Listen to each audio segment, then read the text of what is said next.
With less than 2 months in the year, finishing strong and planning for 2024 is going to be key to having a successful year ahead. Not doing anything could cost you. The 7 most expensive words in the cattle business are, "We have always done it that way." Allan Crockett, ranch consultant, is back with us as we discuss why we need to be proactive. Now is not the time to coach with what we're seeing going on with interest rates, inflation, the market. Not to get into political issues, but the wars that we're seeing, who knows where we're going to go. And those things are completely out of our control. We can't do anything about that.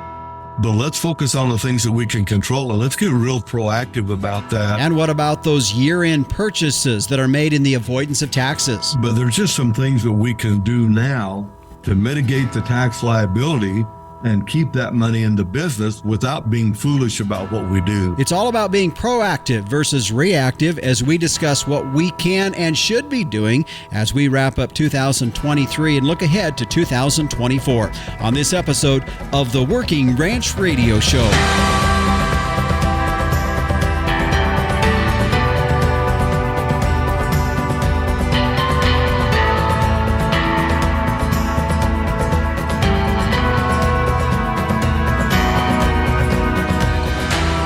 And this is the Working Ranch Radio Show. I'm Justin Mills. We thank you for joining us here on our program today. You know, before we jump into it, I do want to take a special time and a moment here to recognize our veterans as this show airing over Veterans Day. And I don't want to flippantly and just throw this out there just because it's Veterans Day, that we really do need to be conscious and thankful to our veterans that have served and have died in serving our country to protect our freedoms, those that have served and been in places that for many of us, we've never had to experience. And they have to work through those memories and those things that have happened while they were in service, especially in those conflict situations and war type situations that we over on the state side of things probably don't ever realize what they've had to go through. We thank them for their time and their effort and their service to this country. Those that are currently serving, and Lord knows we have a lot of issues in the world right now, and things are a little bit tense, as we all well know. And of course, also for those young kids that are considering serving our country, that are planning to sign on the line to serve our country. I only say that partially because I've got a kid in my household. My second oldest boy is a senior in high school this year and planning to join the Army this summer. He's already started that process. And so from a parent's perspective, it does make you kind of step back and think about what all is going on in the world. And in addition, being thankful for our veterans out there that have served and are currently serving our country right now. So a special thank you to all of them on this Veterans Day weekend. Well, as you heard there in the opening, we're going to be looking at, just from a business management standpoint, some things that we should be doing and considering and planning for as we wrap up 2023 and look ahead into 2024. Allan Crockett is my guest here today. We've had him on the show before. He's a ranching consultant and business coach. He hails out of Willcox, Arizona. And Allan, thanks for joining us here today on the Working Ranch Radio Show. You're welcome, Justin. Always a pleasure to visit with you. I always enjoy visiting with you because you do visit with a lot of different ranchers out there in your business that you do. In addition to that, also do some cow business yourself and have been doing that for quite some time. So I always feel the information that we get from you, it's not only from of the knowledge and insight that you have in dealing with other ranchers, but also the fact that you're doing it yourself as well. I reached out to you mainly because this has been something that had been on my mind for a while, is because for myself thinking through this, and even at this point in the year, we don't want too much more time to get down the calendar, because we are in a time of the year where we need to be thinking about tying up some things for 2023, prepping for 2024. And from a business side perspective of the ranch, it's a critical time of the year to be really getting some things done in the office, probably, I'm guessing. I know for some folks that might be a little cringy to say that, but it's a necessary thing. Yes, it really is. And you're right. We've got to bring it into 2023 in our business, because the calendar year is going to come to an end with or without us. But from a business perspective, we really need to be looking at where we are in our business, how much profit we've made, what our expenses have been, and figure those kinds of things out, and then set the stage for 2024. So we hit the ground running in 2024. And part of what happened, Justin, and we're all aware of it, we just maybe don't do anything about it, but Thanksgiving's going to be here in a couple of weeks, and then Christmas and New Year's, and if we're not careful, we just kind of get into holiday mode, and then 2024 will hit us, and we wake up and say, okay, now what do we need to do next? Mm-hmm. Before we were talking, went on air here, I had made that comment too. We calve in May and June, and so we're not selling calves until about December, if we even sell them in 2023 or in the current year. Sometimes we sell them in the next year. But once you kind of get that done, it's like, and you just kind of coast down the hill here a little bit to the end of the year. And we're kind of missing out on some opportunities and we'll talk about this later in the show when it comes to just prepping for, whether it's taxes or various things of that nature. But I think that's, it is important that we kind of look ahead and begin to plan for this coming year as well. Allan, one of the things that when I was looking at this subject, my mind was going to one of the things I need to be doing is begin the budgeting process and begin looking back at that. Before we start looking ahead to 2024, is there value? I've always liked to be able to look back on the numbers and just wrap up 23 and look in the past as far as where have we been moving our business from a budgeting standpoint, look back over our numbers and just see where we've been at. To me, there's been value in that. What's your thoughts? Absolutely, Justin. We've got to take a look and see what we've done this year and where our business has come to and the progress we made or that we haven't made, because it doesn't really do us a whole lot of good to do projections into the coming year and set a budget if we don't go back and look and see how close we actually came, or if we exceeded, if we fell short. And do an analysis of that so that we know the reasons why we got to where we got to. And with the market the way it is right now and prices on more of an up than what they've been, and then with the weather the way it is, with more widespread drought, we need to look at those factors and just see what things are in our control and what things are maybe out of our control and where we're at the end of the year. Because if we don't, to me, it's kind of a waste of time to do projections for the coming year if we don't ever review them and see where we actually ended up. Mm-hmm. Yeah.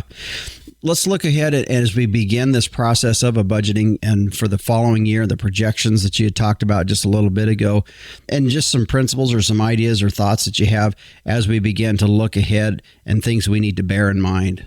Yeah, if we're looking into the coming year, what I don't like clients to do, I don't like to just go back and say, well, here's how much money we spent on X this year: fuel, feed, supplement, labor, whatever it is. And let's just, let's take that same number and use it again. What I want us to do is let's look at our business and say, okay, what are we doing different now? What is our management has changed? What needs to change? When we look at this high market that we're in, how can we take advantage of that? And, particularly if we're in a seasonal kind of an operation, if we're buying steers and then selling out and buying again next year, or heifers and doing a heifer breeding program, or even cows. Of course, I got some clients that just sold some cull cows for more than what they bought bred cows for earlier this year. And the cull cows, open cows, brought more money. And so you look at that and say, okay, well, that's a big deal, and we need to pay attention to that and not just going blindly to next year. So I like to look at the whole situation, a big picture, macroeconomic view of where the market is, what the drought looks like across the U.S., Canada. And then, all right, now let's look at our individual business and see what we need to be doing there to mitigate any potential downfalls. But at the same time, how can we take advantage of the situations that are around us? Mm-hmm. Yeah, that's a good point. Folks, my guest today is Allan Crockett. He's a ranching consultant and business coach. We're going to continue on with him. When we come back, we're going to go back a little bit more into this budgeting. I've got some more questions for Allan on this as we look at some of these line items that we have from year to year. In addition, we're going to talk later on just some things as we look at year-end stuff regarding tax planning and so forth. A lot to talk about here when we come back on the Working Ranch Radio Show. And as we head to break, a thanks to our sponsors of this segment, Vitalix. Livestock is your livelihood. Tubs are our expertise. Vitalix, the True Blue Tub. Find out more at Vitalix.com. We'll be back after this. You know, big cows come with big feed bills, which is why smart genetic selection can pay off in your cow herd. Did you know Simmental-influenced cows are an average 74 pounds lighter at maturity than Angus-sired counterparts, according to a recent U.S. Meat Animal Research Center study? Now, while Simmental is sized for more efficient gains, 20-year genetic trend lines also show the breed offers reliable calving ease, early growth, and cow longevity. That's a balanced herd built for profit. Sim Genetics, giving you more per head, period. Stand strong, Simmental. Welcome back to the Working Ranch Radio Show. We still have a lot to talk about yet with Allan Crockett, our guest here today, but I wanted to let you know coming up later in the show, the Captain Tim O'Byrne will be in for this week's edition of Tim's 2 Cents, and also meteorologist Don Day, as he does each and every week in every episode, will be giving us a look at our long-term weather. We'll be also addressing the term Super El Nino. How many of you heard that in the news here lately? Well, he's going to talk about that and give us his view on that, so be sure to tune in towards the second half of our show here today. Well, as we jump back into our topic here today, as we are looking at just year-end type things that we need to be thinking and doing, probably more doing than thinking about in some ways. My guest today is Allan Crockett, ranching consultant and business coach. We've had Allan on the show here before. Always a great conversation that we have with Allan on the principles and things that we need to be thinking about from a business perspective. We were already talking about some of the year-end type stuff, some budgeting in the previous segment. Allan, I want to continue on with that just a little bit because you were talking about something in it, and it made me feel, I guess I felt a little bit guilty when you mentioned this comment, because it's pretty easy. I use QuickBooks, and this is definitely not an advertisement for QuickBooks because it's quite expensive. But if there's some other financial management software, albeit, everybody each their own on that one, but that's what I use. There's a really simple way to start your budgeting from 2023 to 2024, and you copy your expenses from 2023, and it just automatically puts them into 24. So there you go. There's your budgets built in one quick, easy step. Little caution in that, though, right? As you were saying in the last segment, huh? Yeah, I think there's a big caution in that, and that is because we spent X amount of dollars on feed last year, it doesn't mean that is going to be the same expense this year. And maybe we would even look and say, all right, why are we even spending money on feed in the first place? And what should we be doing different to really either seriously reduce the amount of money we're spending on feed or completely eliminate it? So to me, it's an overall picture, and it's not just, like you say, cut and paste. It's analyze our business and see what it is that our business is doing, and really more important, what it is we want our business to do in the future. And I think we fall into the trap too easily. And I've done it. I've had many clients that have done it, that we just get into the same routine of doing things the way we've always done them in the past. And that's a trap that we don't really want to get into. I had a friend of mine that's not a rancher, but he sent me a text the other day. He says, the 7 most expensive words in the cattle business are, we have always done it that way. Yeah. And so we have a tendency just to do things because we've always done it that way. And yet the world that we're living is changing so fast, and the volatility of markets and pricing and all of that, we really need to focus on being low-cost producers if we're going to weather the storm and be profitable year in and year out. Mm-hmm. Something that you mentioned there, and you said you're guilty of it. Well, I'm guilty of it too. I think a lot of folks that our subject and our conversation here today will resonate with, and they say, well, yep, I see the value in that. And I've been guilty of this. I'll, be really good for a year or so in there and kind of get some things going. And then I kind of coast for a year or so because I remember what my feed costs were last year, and we're staying kind of in that vein. Nothing's much has changed. The market maybe has been a little bit stagnant, and there isn't any big dramatic changes in the market. And so I've been able to kind of coast for a year or so, or maybe even up to 2 years on basically doing what I've done. Not that I'm not analyzing things, but I'm not necessarily doing it as much and coming up with my numbers on my spreadsheets like I should. I know them in my head, and there's a lot of us as ranchers know our numbers in our head, but we haven't, which is a scary part, because if we don't get them on paper, sometimes there is a difference between that. And I think that's something that can happen. But one of the things I would argue that is quite different this year than in the past is that we do see some pretty dramatic differences in the financial picture of our industry, though. Well, yeah, and if you're using an operating note, which most ranchers do, and with the interest rate changes that we're seeing, that can be really huge, especially if you're one of those guys that, all right, we paid off the operating note at the end of the year and now we're right back into it in January. And if we're repeating that year after year after year, we're not making any progress. We really ought to be, being able to operate on our own money for part of the year. And, if last year you were able to operate for, till March or April. Well, this year you ought to be able to operate a little bit longer on your own money without tapping back into an operating note. But with the interest rate environment the way it is, with inflation the way it is, I mean, we're seeing things today that we haven't seen since the 80s. Mm-hmm. And so it's a wake-up call. And those of us that could remember the 80s, and I hope we don't go back there, but, operating notes at 20%. Yeah. Interest. I mean, it was a really tough time, and yet today we're seeing interest rates at higher levels than we've seen them since they topped out in the 80s and then came back down. So I think we just need to be aware and take a real inventory, and then look and see, all right, what changes can we make in our business to offset some of these other costs that are coming in, and how do we do that? Mm-hmm.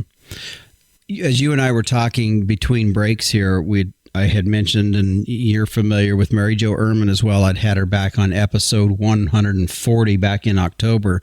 And the title of that show was Not Being a Debbie Downer. But, as we talk about our financial picture of the industry, and as you and I were discussing between breaks here, the fact that I think you're dead on there when you said, maybe we save some of this money instead of going and purchasing things. Maybe we save that and see how far down the year we can get in before we have to jump into that operating note, because we have to know that whatever we're spending money on, can it make a minimum of a 10% return on investment? Because that's what you're probably going to be paying on a short-term note, on an operating note this year.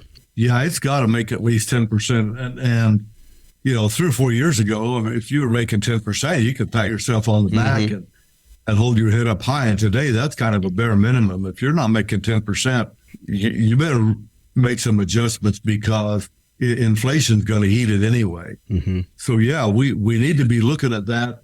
And again, at the end of the year, we got to dive into our tax situation and see where we are there, and do that sooner rather than later, because some of the tax laws are changing. Some of the accelerated depreciation is being phased out. I think this is the last year for some of that. But right now is the time to sit down with your accountant and say, okay, here's my expenses. Here's what my income has been. Here's what I'm showing. And what's my tax liability? And if it's not high, I don't worry about it. But if it's a big tax liability, okay, now what do we need to do between now and the end of the year to fix that, so that we can keep as much of that money to operate on? And to me, that's not going and buying a new pickup or a tractor or something like that just to avoid taxes, unless you really, really need that. Otherwise, let's look at how can we utilize this in the business, and what needs to happen in the business to lower the tax consequences. And sometimes you can buy some calves, and maybe you don't have feed for them at the ranch, or you're in snow country or something. Well, sometimes those calves can be in a feedlot someplace, and they could be on a background ration, and later they can come to grass. But there's just some things that we can do now to mitigate the tax liability and keep that money in the business without being foolish about what we do. Mm-hmm. And I think too often in this industry, we ranch for less tax or tax write-off, or we shouldn't be doing that. Let's make money, but then let's have our accountant help us figure out how to reduce our tax liability in smart ways that are good for our business, and not just a Band-Aid temporary kind of fix. Yeah. Allan, I want to get we don't have a lot more time in this segment. Just real quickly, when you talk about those expenses to potentially make at the end of the year that are good expenses that are for the business that in order to reduce some tax issues that you might have. Let's put some specific items out there if we could. I mean, I think that would be helpful for some folks listening. I know I've heard of guys buying, well, we need new tires, or maybe we fill up the bulk tanks, or, some various things of that nature. Just your thoughts when I say those kinds of things, or that question to you. What's coming to your mind? Yeah, I think prepaying for some feed or the bulk tanks, like you say, if we're buying fuel in bulk, gas and diesel, and the tanks are a little bit low, or even propane, getting that in or prepaying for that, even if we're feeding cubes or protein tubs or anything like that, go ahead and let's stockpile that. If we're in a situation where we have to feed a lot of hay, and so, I'm going to go buy a bunch of hay, well, then I would take a look at that and say, well, do we really need to be feeding hay? And is our enterprise matched up with the exactly like that? And I don't think you have to be nutted down to the penny on how your year's going to end, but a roundabout number is going to help your accountant. My guest today is Allan Crockett. We're going to continue on with him. We have more questions. We've talked a little bit about tax planning. I want to get into one element, and that is cash flow. We've kind of touched briefly on that a little bit ago as we were talking, but I want to talk more about the importance of understanding that, being aware of that throughout your year and planning for that. We're going to continue on when we come back here on the Working Ranch Radio Show. There are lots of nutrition tubs out there, but none can match the true blue commitment of Vitalix. Our tubs offer you the most concentrated nutrition at the lowest cost per day. That means more profit for your operation and improved performance for your cow herd. In fact, research shows Vitalix tubs increase feed efficiency by 20%, while boosting conception rates, herd health, and weaning weights. Learn more at Vitalix.com. Vitalix, the true blue tub. Welcome back to the Working Ranch Radio Show. Justin Mills here. My guest today, Allan Crockett, as we are talking about just year-end things to be thinking about from a business perspective, from a financial picture, as we are looking ahead into 2024 and planning for that year coming up. Allan, as I had told you when we left out of the last break, I wanted to talk about cash flow up in this next segment. Between breaks, you said, well, what do you want to talk about with cash flow? I said, well, there's actually a couple things. Number one, just in general, that's a pretty important thing to be aware of as you're doing your projections, not only to see where those months are going to land or when those times are going to land throughout the course of the year where cash is going to start to get a little tight, but also as you begin to look ahead and preparing for maybe a potential operating note that you might need throughout the year, when that would be needed, how much you would be needing, and all of that. So that really all does stem back to cash flow.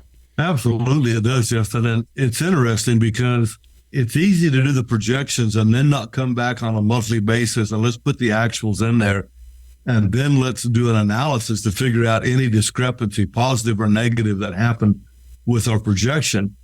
Because if we pad our operating note a little bit and we know that it's padded, sometimes it's easy, if we're not disciplined, to spend money. Well, we got a little extra in there. The prices are good right now, so let's go buy X, whatever X is. And we got to be real careful about that. And the way to be disciplined on it is, all right, let's look at it on a monthly basis. And within our business, let's have transparency of that number, whatever it is. So you and your wife, you sit down and look at that on a monthly basis. And it's when we do that with full transparency, it helps us hold each other accountable. And it makes us look and say, okay, yeah, we had projected X in expenses this month, and we had X plus 20%. What does that do to our cash flow now, 3 months from now, 6 months from now? When we get to October, November next year, where are we going to be? And if we don't stay on top of that, we will find ourselves going back to the banker and saying, whoops, we underestimated some things, and we need a little more money. And that's not a pleasant conversation to have. Yeah. Allan, I'm going to just throw this out to you because I would imagine we've got folks listening that they may or may not make a budget or have a preliminary budget in their mind, or maybe it's written on a piece of yellow notepad of some sort, but it's not real overly detailed. They've done that. They're not really looking at monthly projections, and when they say or monthly numbers, and when they hear us have this conversation, say, well, we need to be doing this on a monthly basis, they almost feel like underwater instantly at that point. And I guess I would just challenge folks, because our times of our years are busy. So, calving season, we're all busy. Then we kind of let up in different times, and then we get busy during other times of the year. Even if you visited that on a quarterly basis to get started. I mean, I realize what you're saying. Monthly is optimal or is great, but just start too, don't you think? Yeah. The thing, Justin, that I look at is if your business is solid and you're profitable year in and year out, quarterly is probably good enough. But if your business, if things are tight, and if you're one of those guys that just barely gets the operating note paid off in December and you're right back into it in January, you really need to look at it on a monthly basis. And you need to stay on top of it and discipline yourself to do that. And you're right. I mean, you can feel underwater on that, but really, once you have the system set up and it's in place, gosh, in an hour or two, you can have those numbers in there, and then you can look at them and compare and do an analysis and pretty well figure out what's going on and where you either need to make a correction or, hey, we've got a little pad here. Not that we're going to go spend it, but let's, we got a comfort zone there. We have a little cush. Mm-hmm. All of that is good to know. Or, hey, things are kind of tight. I would rather know in February or March that, hey, this is not looking too good for October, November, than wake up in October, November and the bank account, showing hardly anything in it. Now, what are we going to do? I'd rather know that far ahead of time and be able to make some adjustments than have it dumped on me the last minute by my own doing. Yeah. And the certainty of knowing, even sometimes if it's not the greatest news, does give you a little bit more at peace. At least you know how to handle it or begin the process of handling it. Like you said, nothing's worse than waking up in August or September and being out of operating note and out of money in the bank account all in one. And you could have avoided it had there just been a little planning ahead of that. Allan, one other thing, when we talk about cash flow, as we were talking a bit ago, I'm bringing online another ranch that my brother and I are purchasing. It's the place where I grew up on. It's a little bit more intensive because it's got some farm ground to it. That's not something that I'm overly familiar with or have had as much as experience around. And I'm not the only guy out there that's probably also looking at expanding. I know a lot of folks this year or this coming year would be looking at, okay, we're going to be expanding our operation. Prices have come up a little bit. It's given us some money. We want to reinvest that and try to get some good return on investment. So as we look at the mindset of expanding our operations in addition to cash flow and managing that, what's your thoughts that come to mind in that? Yeah, if that expansion is coming from purchasing animals, to me, I look at that and say, okay, if I have cash in pocket to go purchase them, that's one thing. But there again, I want at least a 10% return just to break even. And it really ought to be more like 15 or 20. Mm-hmm. If I'm going to borrow money to do that, then I want to look at the market and say, okay, based on today's market, what's the break even on these things? And how much money do I have to make to be able to make that cow note and pay that note for the next 5 to 7 years, however long I have it, knowing full well that the market's probably going to go down. I mean, it always has. It's always come up and it's always gone down. And so just looking at the cyclical nature of the market, look at that and say, okay, well, if the market goes down 10%, can I still make my payment? If it goes down 20%, can I still make my payment? Or take that payment and say, okay, what's the minimum amount that I have to make on my calf sales and cull cow sales to be able to make that cow note and make that payment? And then I want to be real serious about that. It's easy for us to say, well, we'll figure it out when we get there. Or if it goes down, we'll sell a few cows, or we'll do this or we'll do that. I don't want to be in that kind of a situation, especially if I'm trying to take advantage of opportunities in the market. And there are, even in this high market, there's still cattle out there that's undervalued that you can make money on. And so I just want to be real sure of my numbers and what I'm doing and where I'm going with that. And if I'm doing a note, a 5 to 7 year note, I want to make sure that if this thing goes down 10, 20, 30, 40%, whatever the number is, I want to make sure I can still make that payment. Because if it goes down and I have to liquidate, well, I'm liquidating in a lower market. That doesn't help me. I got to sell more animals then to get the same amount of income to pay a note. And I don't want to be in that kind of a situation. Yeah, for sure. My guest today, Allan Crockett. We are talking just year-end things that we should be thinking and considering and planning for as we wrap up 2023 and looking ahead to 2024. We're going to continue on with him. We have one more segment when we return on the Working Ranch Radio Show.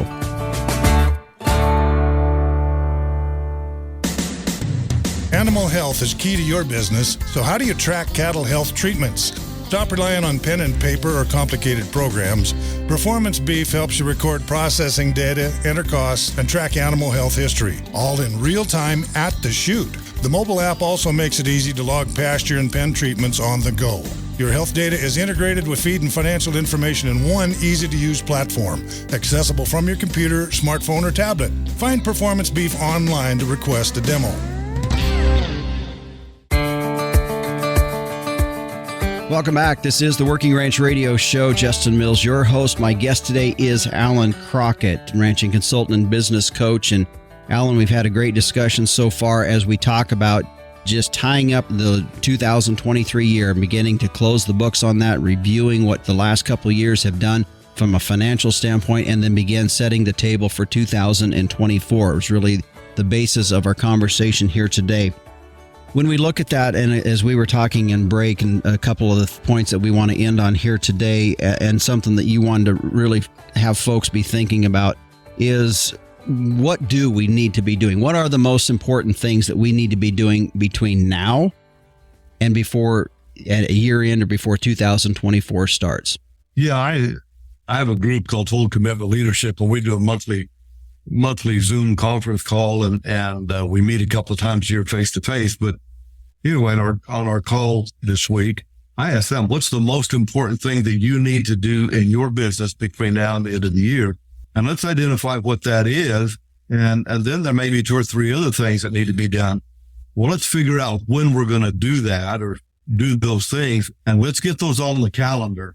And that way we can enjoy the holiday season, because we're prepared to take those days off during the holidays, and we're prepared to come back because we know what needs to be done and we have a plan to do it, or we've already got it done. So our listeners, I'd ask them, what's the most important thing you need to do in your business between now and the end of the year? And let's get that on the calendar, and let's make sure we get it done so that we can enjoy the holiday season, knowing that those things are taken care of. It kind of just goes back, as you were saying that. I mean, it's simply, and some of that is as simple as just starting, one, like you said, identify those things. But even it goes back to some time management principles. And this is something you and I, we met a few years ago. One of the things I was kind of dealing with was just getting things done. And to this day, I mean, Sunday nights I go through and I plan the week out of things. And that was something that you and I talked about, and planning the month out, planning the year out. And really, when you talk about that question, as we were just talking about, what are the 2 or 3 things that need to be done between now and 2024? I mean, it simply starts with just getting it written down, putting it on the calendar of where that needs to be. It kind of, some of that's a little bit of a time management principle too. Absolutely, it is. And it's the discipline to sit down and look at that. And like you say, you do it on Sunday evenings. And that's a great time for me to sit down and look at it and say, okay, what needs to happen this week in my business? And yeah, I've got client calls and I've got things that are scheduled, but for my own, growth and expansion of my business, what does that look like, and what do I need to focus on this week? And so I think, looking into 2024 as part of that same questioning, asking ourselves that, where do you want your business to go in 2024? And I look at that from, number one, profit. How much profit do we want to make in 2024? What does that look like? And not leave that to the whims of the market and the weather and government policy. Let's put a plan together. And what does the enterprise mix need to look like next year to accomplish that? Or do we have employees that, maybe it's time to make a change there, or do we need to hire somebody else? And put that plan together. And our company culture, is it in alignment with what we really want for our company? And if it's not, or if our employees don't buy into our company culture or not in alignment there, then, now maybe the time to look at the changes there. So when I look at 2024 and the year-long planning thing, I would encourage our listeners to let's get very, very clear on the next quarter. The first quarter is 2024. And then real specifically, let's look at what needs to happen in January of 2024. So not only what needs to happen between now and the end of the year, the most important thing in the business. The second question I would ask our listeners, what's the most important thing that needs to happen in January of 2024 in your business? And let's get that identified and get that on the calendar. And there again, then we can take some time off in the holidays and enjoy that. And we don't just fall into the same old routine come January, or we wake up in January after New Year's and say, okay, what do we need to do? We already have that plan and we know what it is. That makes our holiday season much more relaxing for us. And then we can hit the ground running with some momentum of we already know where we're going in 2024, or at least where we want to go. And we have that plan identified. So to me, that's those two questions. Where do we want to end the year? And what do we need to do to start the year to create the kind of profit in the business that we want next year? That identified now. And like you say, most of us, we sold calves, we sold our cold cows. We know we have an inventory. Now's the time to do that. Let's figure it out. And if growth and expansion is part of that, then let's make sure the cash flow is there. And if it's not, let's have that discussion with our banker so that we can have that plan in place and we don't get caught in a tight money situation at an inopportune time. Yeah, for sure. That's a couple great points there, Allan, to finish on. And it really hits home for me, I think, as you were talking about that. I just can't, there's various metaphors that come to mind, whether it's priming the pump. You want to use that if you're from the ranching side of things, getting the pump primed and finishing out the year good and starting 2024 on a strong note with getting some things on the books. Or whether you want to take a sports metaphor and just say, let's score early, let's get in the end zone early on in January. And I think those are key things in wrapping up our conversation here today. A really good point. And as we tail out here, I just want to give you some final comments. Two great things that we ended there on, but just some final comments in regards to our topic here today. Yeah, I think the thing is, let's get real proactive in our businesses. And it's really easy. You mentioned it earlier in the show, Justin, that, you kind of get in a coasting mode because things are going good and you kind of coast for a year or two. Now is not the time to coast with what we're seeing going on with interest rates, inflation, the market, not to get into political issues, but the wars that we're seeing. Who knows where we're going to go? And those things are completely out of our control. We can't do anything about that. But let's focus on the things that we can control and let's get real proactive about that and create a plan. And then we look at that plan and adjust it as necessary. Yeah. All right. Well, Allan, I appreciate you joining us. I've known you for several years and I always appreciate your insight and your mind in these types of conversations that we have. I know you had talked about, it was called Total Commitment Leadership Group that you have. I know you from time to time have some open opportunities if people want to join in what you do from a consulting standpoint, business coach standpoint. If they want to reach out to you, how can they do that? Yeah, the best way is just either shoot me a text or leave me a voicemail if you call, because a lot of times I can't answer. But anyway, my phone number is 520-253-0040. I've got a Total Commitment Leadership workshop, just a 2.5-day workshop that will come off in January that will be focused on creating a business plan for next year, a profit plan, and it'll be individual for each business is there, very specific for them. We've got some limited space on one-on-one clients, and then we've got a Total Commitment Leadership group that we go year round. We meet a couple of times a year and have monthly calls, and then one-on-one support is needed. So anyway, if there's some things here that kind of strike a chord with you, I reach out and we can have a discussion about whether it'd be a good fit or not and go from there. All right. Well, Allan, thanks for joining us here on the Working Ranch Radio Show. You're welcome. Always a pleasure to be part of it, Justin. Good to visit with you. You bet. And again, Allan Crockett, our guest here today. If you do want to reach out to him, the phone number that he listed just moments ago is 520-253-0040. Well, we're going to take a break here. When we come back, the Captain Tim O'Byrne will be by for this week's edition of Tim's 2 Cents. and meteorologist Don Day will be stepping in as we take a look at our long-term weather. And also, have you been hearing about Super El Nino? Well, he'll talk about that when we come back on the Working Ranch Radio Show. Looking for the perfect gift for a gardener or weather enthusiast? Introducing the Tropo, a precision rain gauge that has revolutionized both reliability and convenience. Expertly engineered by meteorologists, the Tropo gauge boasts rugged durability, impeccable accuracy, and precision to the 100th of an inch. Visit measurerain.com to order a Tropo today and use code RAINDAY. That's RAINDAY for free shipping and 10% off. Go to measurerain.com. Welcome back to the Working Ranch Radio Show. I was looking at my calendar and realizing that, boy, we are right in the middle of a lot of industry group meetings, whether it's local, state, or national industry groups having their meetings. In fact, I know just a week or so ago, the American Angus Association had their convention down in Florida. But nevertheless, whether it's local, state, or national organizations having their meetings, beyond just being a member of some of those groups to your liking, I'd encourage you to consider going to their conventions or their conferences or their meetings as well. There's going to be things you hear there that I can guarantee you're not going to know and you will find valuable should you just be in attendance at those. So make some plans if you can to attend those meetings or those conferences, conventions that are out there, and be a part of the proactiveness of the industry. As we were hearing from Allan Crockett a little bit ago, being proactive in your business. Well, part of that is also knowing what's going on from the affairs side of things that could affect our business down the road. Well, as we turn to the captain, Tim O'Byrne, publisher and editor of Working Ranch Magazine.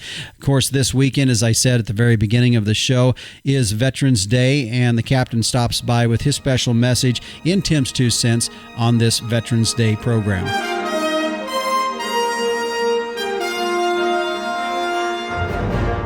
Hey, Justin. Hey, everybody out there in Working Ranch Radio Land. Every time I see Old Glory flying over a military installation on a naval vessel or just in a peaceful town setting in the town square, it fills me with immense pride and a deep, deep appreciation for those of our family members, mine included. Christine and my son, Mark, is a U.S. Marine combat veteran. 2 tours of Iraq. We've got plenty of people in our families on both sides that were career military and served in various war efforts. It fills me with a deep sense of appreciation for those people that set a big chunk of their lives aside to make sure that the United States and the amazing freedom that we live under every day is protected. And that's what Veterans Day is all about. Back to you, Justin.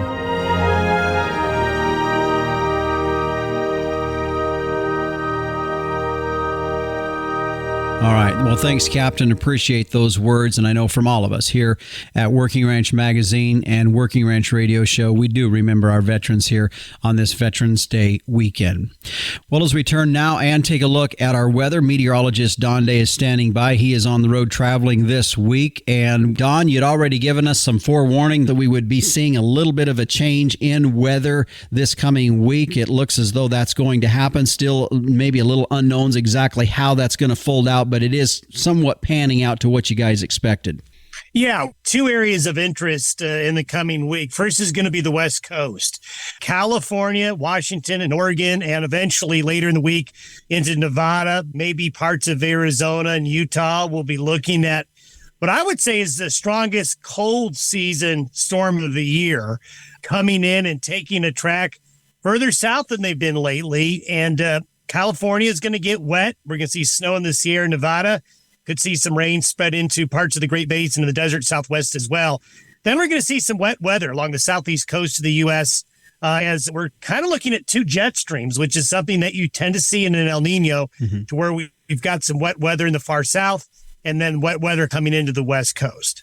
Okay, so one of the things that I had marked down before we went on air, I told you I wanted to talk about this, and something that caught my attention a little bit ago earlier in the week, and it was not something that was necessarily in the big media, but I had seen it in some ag media, and that was a reference about Super El Nino. And I know in your podcast last week, you talked about that being a little bit clickbait. Explain what that means and what the whole issue is around this wording that we're hearing out there being thrown out there on Super El Nino.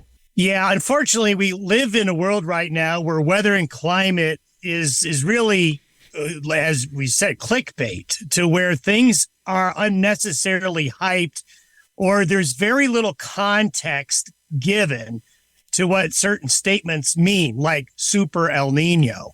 We all know that we're in an El Nino pattern. You and I have been talking about it for months and expecting it to continue through the winter spring season. A Super El Nino is when we tend to see the sea surface temperatures in the Pacific really, really warm up 2 to 3 degrees Celsius above the average. And in Super El Ninos in the past, 97, 98, 2015, 16, some really strong El Ninos historically have been associated with a lot of extreme weather events. However, this recent spat of newspaper articles about this upcoming El Nino being a Super El Nino, the root cause of it is based on one experimental computer model that was run out of the National Center for Atmospheric Research in Boulder, Colorado, by somebody who does long-term modeling. And the National Center for Atmospheric Research, I guess, put out a press release saying that this one particular model was predicting that this El Nino was potentially going to be a Super El Nino, which means the sea surface temperatures eclipse historical averages of what we've seen in other strong El Ninos before. The problem with that is that El Ninos and the strength of El Ninos is just not based on these sea surface temperature anomalies or other things that are going on. And when we take a look at the other metrics to compare this current El Nino to previous ones, this one doesn't even come close. And the problem that I have and other meteorologists have is the inference of a Super El Nino means we are going to have super, let's say, extreme weather events because of this El Nino, but the measured data doesn't show that. So there's a real contradiction between these news reports and what people like myself who look at this every day. And unfortunately, who loses in this is the public, because the reason I brought this up was I started getting emails. I started hearing from people in social media about, oh my God, we're going to have a Super El Nino where all these bad things are going to happen. And a lot of this is bad reporting. And quite honestly, the scientists involved with this need to be better communicators in a strong El Nino, but it has to be explained that does the word experimental mean anything to anybody? Experimental does not mean that this model has been put through the ringer, tried and tested, and is reliable. So if I sound animated, it's because I am, because I want to spend my time trying to inform people to the best of my ability on what's going to happen with the weather and the climate. Yeah, exactly. And one of the things that you had even pointed out in your show last week that I noticed when you look at some of the numbers that indicate whether or not we're in an El Nino, and you could go back to a few years ago when we started La Nina and how now last spring started to evolve out of that, but it was like a 0.5 to put us in an El Nino area. We went up to 0.6 a month or so ago, and actually our numbers are back down. So, I mean, we're not even in a strong currently El Nino. Right. The response that the atmosphere has to El Nino and La Ninas is measured by a metric we call the MEI, and we assign a number to it. And the atmosphere and its response to El Nino is best measured by that. So you could have a strong El Nino in terms of the sea surface temperature anomalies, but if the atmosphere isn't responding strongly, you're going to come out with a lower number. So we're actually looking at probably in the next 60 days, the El Nino reaching its peak strength. It may actually have reached its peak strength. So this article is really poorly timed, because when it says we could this winter have a Super El Nino, well, in 6 weeks, we may be past its peak strength. So, yes. So we are definitely going to be talking throughout this winter season and in the spring about El Nino. We definitely think it's going to have impacts. but we don't think it's going to bring the headlines like the 97, 98 or the 2015 and 16 years. Well, appreciate it. Very useful information. Appreciate that. Also, I know you're on the road here today. Safe travels as you go out, and thanks for joining us here today. Thanks for having me. And again, that is meteorologist Don Day with a look at our long-term weather. You can tune in each and every morning to his daily video podcast at dayweather.com. Also, you can find contact information on his website as well. Should you have questions you want him to answer here on the show, don't be afraid to reach out and let him know what questions you might have. Well, stay with us. When we come back, we're going to put a wrap on this week's show, and I'll give you a heads up of what we're going to be talking about in the coming weeks here on the Working Ranch Radio Show. We'll be back after this. Every year you pick your replacement heifers. Some become profitable cows. Others disappoint. How can you make more reliable selections? Genetic testing. Commercial cow-calf producers like you are using Inherit Select from Zoetis. You gain valuable predictions, including cow fertility, size and soundness, feed efficiency, growth and carcass merit, as well as easy-to-use economic indexes. This improves your selection, breeding, and marketing decisions. Request a call from InheritProgress.com and ask about free TSUs to get you started. There are lots of nutrition tubs out there, but none can match the True Blue commitment of Vitalix. Our tubs offer you the most concentrated nutrition at the lowest cost per day. That means more profit for your operation and improved performance for your cow herd. In fact, research shows Vitalix tubs increase feed efficiency by 20%, while boosting conception rates, herd health, and weaning weights. Learn more at Vitalix.com. Vitalix, the true blue tub. Before we talk about what we're working on here on upcoming shows, I want to let you know the latest issue of Working Ranch Magazine is out, always chock full of great articles. If you don't have your subscription, it's pretty easy to get started. If you go to workingranchmag.com, you can get your subscription started as well. Some good articles in it, as always. Like I said, there is one featuring the Oklahoma Beef Council. Also on Ask the Vet, Dr. Arn Anderson with an article in there as well. He's always interesting, both in his writing, but also in person as well. We've done an interview with him here a couple of years ago. So just check out your latest issue of Working Ranch Magazine. If you don't have it, again, you can get started with your subscription. Hey, it'd make a great Christmas gift as we talk about year-end type stuff here today. This would be a good way to offer a present to somebody, is give them a subscription to Working Ranch Magazine. Well, here's what we're working on for upcoming shows. Next week, U.S. Cattlemen's Association Leah Biondo and Jess Peterson will be joining us as we'll get an update from them on things happening back in Washington, D.C. that do affect us here out in the countryside. Last week, the USDA coming up with a new competition initiative. We'll hear about that. Also, we'll get their take on the new Speaker of the House, Mike Johnson, and just a lot of other issues that we'll hit with them as well. Also, we're working on a show with Dr. Neville Spear. He's a wealth of information when it comes to our ranching industry, and I look forward to sharing that conversation with you. How about beef on dairy? That's something I've been wanting to know a little bit more about. We're going to have a show on that down the road as well. And finally, one other show working on is having Lamar Steiger join back up with us to be on the Working Ranch Radio Show. If you're not familiar, he was with us a couple of years ago as we explored Walmart's beef supply chain with him, his very in-depth knowledge of that. So I'm looking forward to getting an update from him on that topic as well as other things he's working on. If you do have ideas for shows you'd like us to cover here on the Working Ranch Radio Show, questions or topics, please feel free to send me an email at justin.workingranch@gmail.com. I will get back to you. If you're listening on a podcast provider out there, leave us a star rating as well. That's very useful for us as we prepare for upcoming shows down the road. Well, before we head out, again, a thank you to our veterans today on this Veterans Day weekend. Our hats are off to you on behalf of all of us at Working Ranch Radio Show and Working Ranch Magazine. Be sure to join us same time, same place next week. I'm Justin Mills, and until next time, keep your chin down and your mind in the middle. So long.